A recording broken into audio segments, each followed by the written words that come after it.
for an abdomen treatment. I'm going to show you kind of an extreme case, but a lot of times for an abdominal treatment you're going to have a relatively long field, and sometimes those fields are going to involve a little bit of the thorax, a little bit of the abdomen, and a little bit of the pelvis. When you have that situation take place, you have three distinctive parts of the body that tend to move independently of one another that you have to line up all at once. So what you're going to do, typically you're going to have your 3-point setup. But what I like to use and what I like to see is some kind of mark way superior and some kind of mark way inferior, so that you can get your hips level, the CR on, and the chest level as well, because you can end up with any combination of unlevelness from the superior end to the inferior end even before you start looking at the anterior field. So having just a leveling mark way superior, a leveling mark inferior, and your CR, and having those line up generally is a good way to do it. Now, typically you're going to get your 3-point setup perfectly on.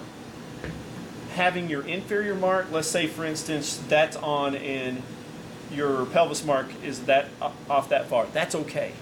You want this to be grossly on and the superior mark to be grossly on. A lot of times trying to roll all of them you're going to chase your marks. So being on and grossly on, superior and inferior, is the best way to go. But if you do that, you have the thorax, the abdomen, and the pelvis all aligned with one another.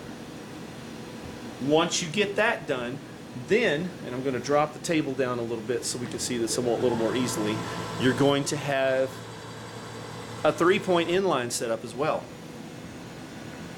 You have a CR, superior mark, and an inferior mark.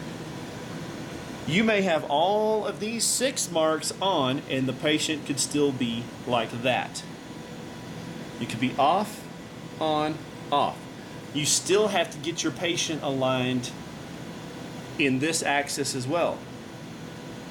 You could have the superior mark and the CR mark on and the pelvis off a little bit. You could just be like this. They could still be level, but they could be off. So you want to have these 3 marks so that you can get the patient in line on the anterior as well. Sup, inf, and at the CR. So you've got leveling marks on the thorax, CR on the laterals, leveling marks on the pelvis, and a 3-point setup in through here. For instance, if this particular case, if this were a periaortic treatment, you could have, let's say for instance it's a testicular cancer case and you have to treat the periaortic chain. Let's say this individual had a left testicular cancer. They would have had the left testicle off, and then they would have kind of a scar right here where they actually extracted that testicle. Your lymph node chain will flow up from the pelvis to midline and then meet the aorta.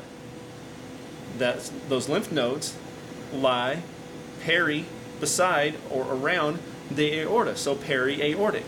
So you will have the aorta going down through here and then branch. You have a lymph node chain that follows that. So let's say for instance this person had a left testicular cancer case. You'd have a hockey stick field arrangement such that it's a long, skinny treatment that then takes a turn and goes over to the side.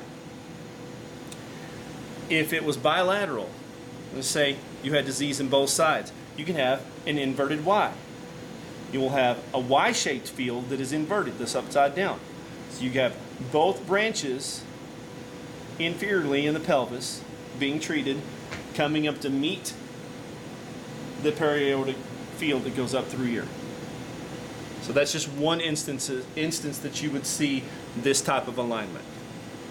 So that makes it a little more difficult, but you have to have 3 separate parts of the body aligning as one together, and that's how you achieve it, is with extra marks both anteriorly and on the laterals.